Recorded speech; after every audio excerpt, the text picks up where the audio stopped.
O amor de Deus. A natureza e a revelação dão testemunho do amor de Deus. Nosso Pai Celestial é a fonte de vida, sabedoria e felicidade. Olhe para as coisas maravilhosas e lindas que há na natureza. Observe como, de forma surpreendente, elas se adaptam às necessidades das pessoas e de todos os seres criados. O brilho do sol e a chuva que alegram e refrescam o solo, as colinas, os mares, as planícies, tudo isso fala-nos do amor do Criador. É Deus quem supre as necessidades diárias de todas as suas criaturas. Nas bonitas palavras do salmista, em ti esperam os olhos de todos, e tu, a seu tempo, lhes dás o alimento. Abres a mão e satisfazes de benevolência a todo vivente. Salmos 145, versículos 15 e 16. Deus fez o homem perfeito, santo e feliz. A terra, ao sair da mão do Criador, não mostrava qualquer sinal de degeneração, nem sombra de maldição. Foi a transgressão da lei de Deus, a lei do amor, que trouxe a dor e a morte. Entretanto, mesmo em meio ao sofrimento resultante do pecado, o amor de Deus é revelado. Está escrito que Deus amaldiçoou a terra por causa do homem. Gênesis 3, versículo 17.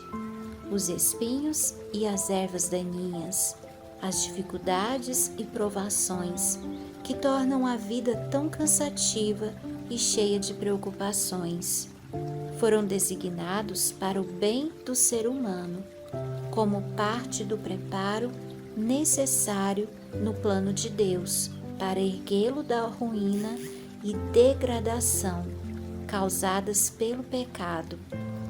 O mundo, embora caído, não se resume a tristeza e miséria. Na própria natureza existem mensagens de esperança e conforto. Flores crescem no mato e espinhos são cobertos pelas rosas. Deus é amor. Está escrito em cada botão de flor que se abre e em cada folha que cresce no campo.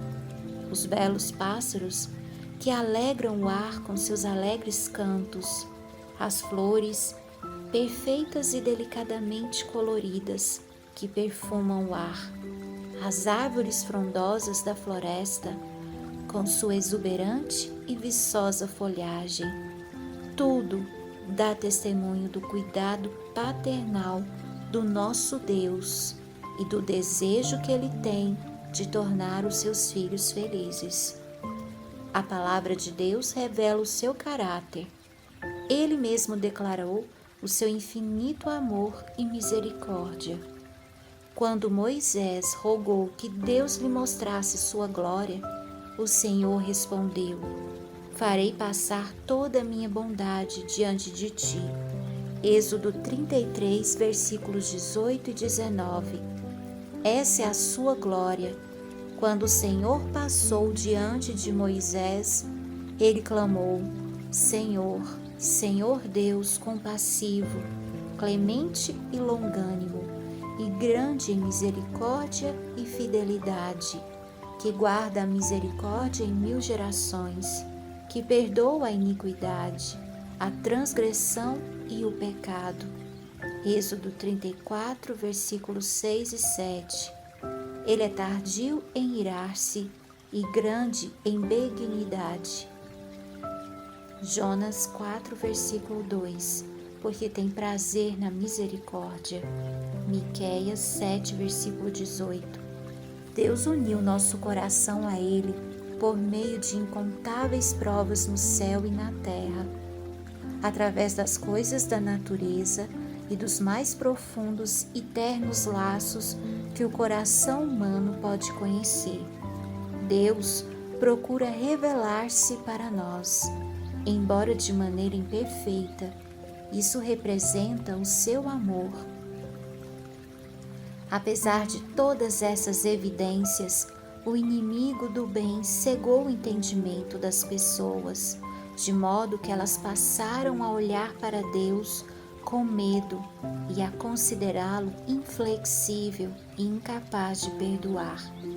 Satanás levou o ser humano a pensar que Deus é um ser cujo principal atributo é a justiça severa, como se ele fosse um juiz austero, um credor duro e implacável.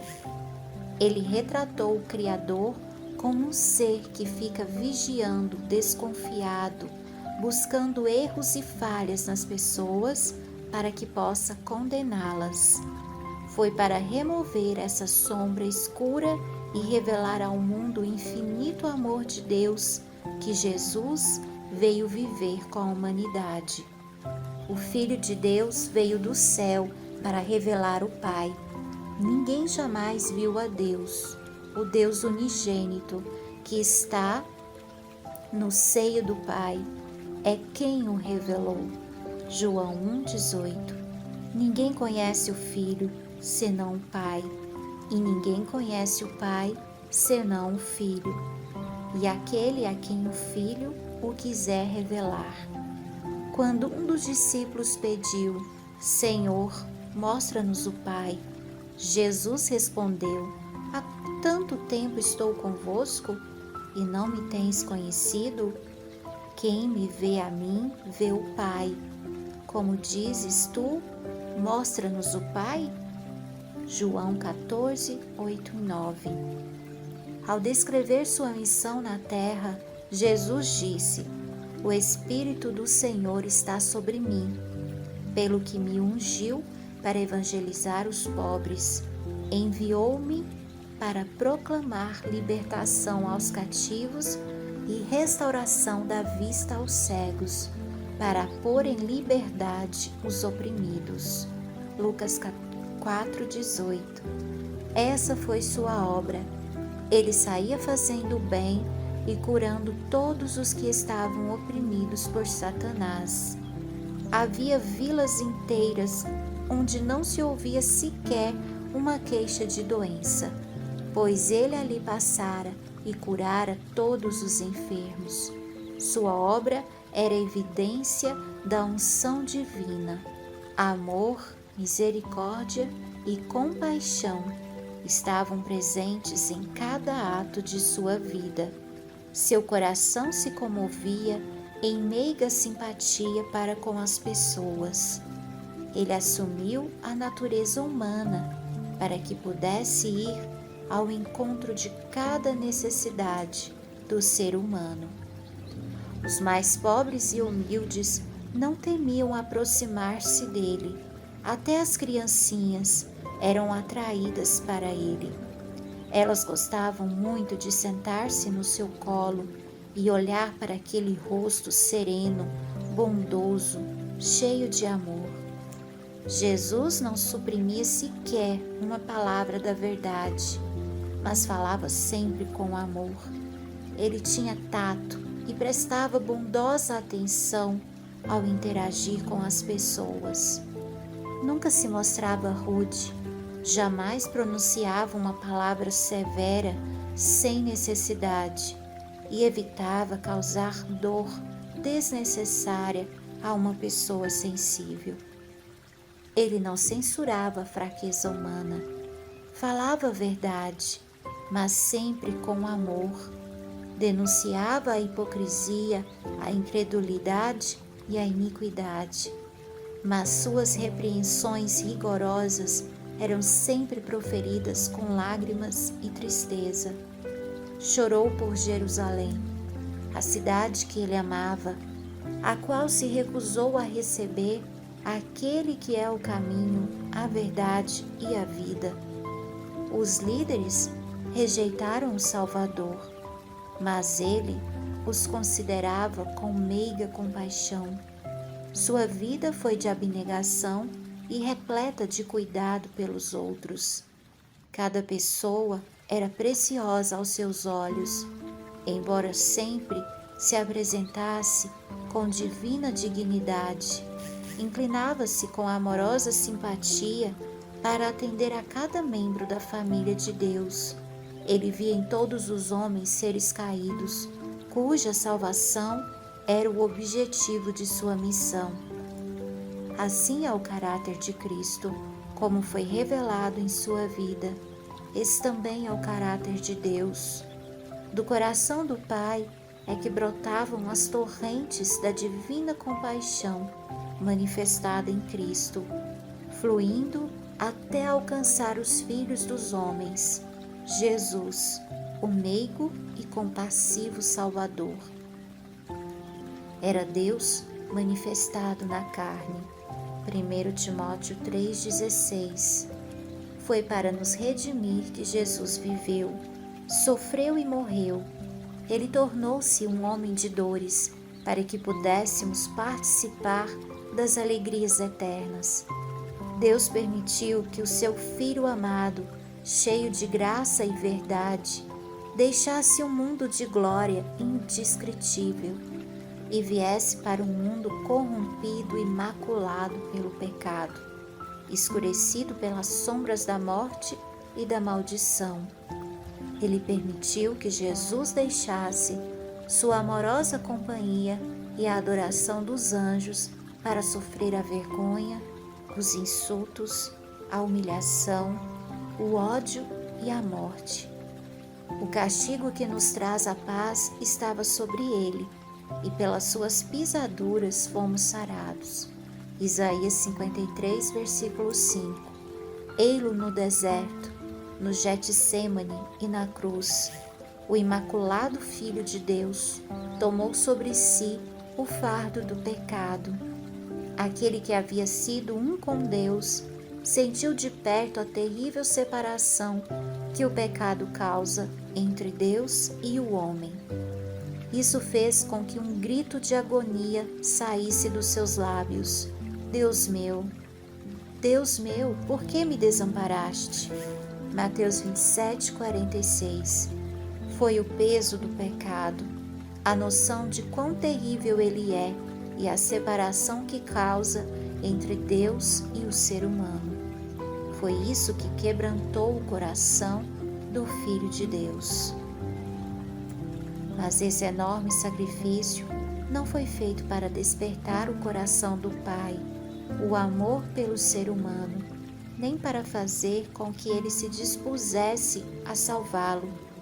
Não, porque Deus amou o mundo de tal maneira que deu seu Filho unigênito. João 3,16. O Pai nos ama, não por causa da grande propiciação, mas Ele proveu a propiciação porque nos ama. Cristo foi o meio pelo qual Ele pôde derramar o seu amor infinito sobre o mundo caído. Deus estava em Cristo, reconciliado consigo o mundo. 2 Coríntios 5,19. Deus sofreu junto com seu Filho, na agonia do Getsêmani, na morte do Calvário. O coração do amor infinito pagou o preço da nossa redenção. Jesus disse: por isso o Pai me ama, porque eu dou a minha vida para reassumir. João 10, versículo 17. Isto é, meu Pai tanto amou você, que mais ainda me ama por eu ter dado minha vida para a sua redenção, ao tornar-me o seu substituto, dando a minha vida e assumindo sua dívida e sua transgressão. Sou amado pelo Pai por causa do meu sacrifício. Deus pode ser justo e mesmo assim o justificador daquele que crê em Jesus. Ninguém mais, a não ser o Filho de Deus, poderia realizar nossa redenção, pois somente aquele que estava junto do Pai é que o poderia revelar. Somente aquele que conhecia a altura e a profundidade do amor de Deus poderia manifestar esse amor. nada menos do que o infinito sacrifício feito por Cristo em favor da humanidade caída poderia expressar o amor do Pai pelos perdidos. Porque Deus amou ao mundo de tal maneira que deu o seu Filho unigênito. João 3,16. Ele o entregou não apenas para que vivesse entre a humanidade, levasse seus pecados e morresse em seu lugar. Ele o entregou para a raça caída. Cristo devia identificar-se com os interesses e necessidades da humanidade. Aquele que era um com Deus se uniu com as pessoas através de laços que jamais serão quebrados. Jesus não se envergonhava de lhes chamar irmãos. Hebreus 2:11. Ele é nosso sacrifício, nosso advogado, nosso irmão, tomando a forma humana diante do trono do Pai, e por toda a eternidade estará ligado à raça que redimiu. Ele se tornou o Filho do homem. Tudo isso para que o ser humano pudesse ser erguido da ruína e degradação do pecado, para refletir o amor de Deus e compartilhar a alegria da santidade. O preço pago por nossa redenção, o sacrifício infinito do nosso Pai Celestial, ao dar o seu Filho para morrer por nós, deveria dar-nos uma elevada concepção sobre o que deveríamos tornar-nos através de Cristo. Ao contemplar a altura, a profundidade e a largura do amor do Pai pela raça a perecer, o inspirado apóstolo João encheu-se de um sentimento de adoração e reverência. Incapaz de encontrar uma linguagem apropriada para expressar a grandeza e a ternura desse amor, ele conclamou o mundo a também contemplá-lo. Vede que grande amor nos tem concedido o Pai, a ponto de sermos chamados filhos de Deus. 1 João 3, versículo 1. Isso confere um enorme valor aos seres humanos. Por meio da transgressão, as pessoas tornam-se súditas de Satanás. Por meio da fé no sacrifício expiatório de Cristo, os filhos de Adão podem tornar-se filhos de Deus. Assumindo a natureza humana, Cristo eleva a humanidade. Os seres humanos caídos estão colocados em um lugar onde, através da conexão com Cristo, podem verdadeiramente tornar-se dignos de ser chamados de filhos de Deus. Um amor assim não tem paralelo. Filhos do Rei Celestial. Essa é uma promessa preciosa, um tema para a mais profunda meditação. O incomparável amor de Deus por um mundo que não o amou. Esse pensamento tem um poder capaz de dominar a alma e de tornar a mente cativa da vontade de Deus. Quanto mais estudamos o caráter divino à luz da cruz, mais vemos misericórdia, bondade e perdão, mesclados com equidade e justiça, e mais claramente discernimos as inúmeras evidências de um amor que é infinito e de uma compaixão capaz de superar a afeição de uma mãe pelo filho rebelde.